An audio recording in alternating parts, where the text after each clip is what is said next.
Zao erizano etsika hoanina mbaretona ilay fotoana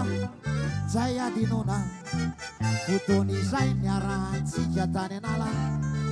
fa teny indrindra isika rono ny fanadala io ty vonika azo teny amorogady topanambady andro alady ny tangotango fona teny tenady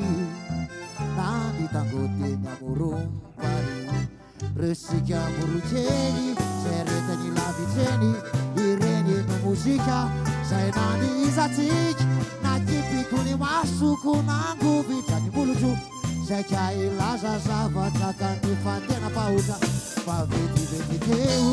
enjany misy feo to feona ankorodao aivareka feonao ny pitsika mangina ny tady natorina fa fisambizanaka ialasa velarinao teo amantana lambahoany tsaroky zany toanao ihany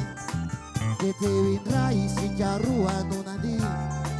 fanangatsika kezamoran'lay fary ianalefaka ny feo ny mozika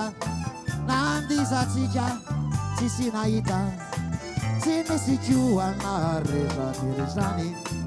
afa-tsy zao sy anao rereyany tsy nalalanody fa tsara fanafody ka tany analatany saikanorynakany nilany trano tafo fitireno sakafo raha vitan'izany mo manino natoko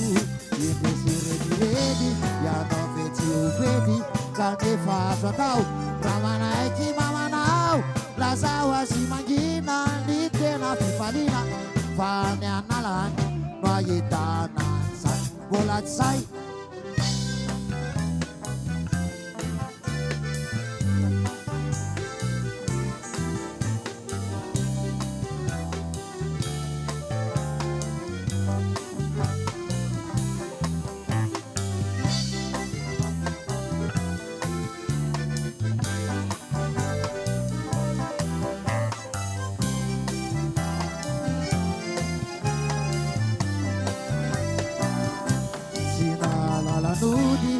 tsara fanafody ka tany analatany saikanorynakany nilany trano tafo fitireno sakafo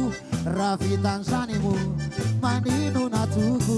indesirediredy ianao vetsiopety kanefa azo atao raha manaiky mamanao lazao azy mangina ny tena fifalina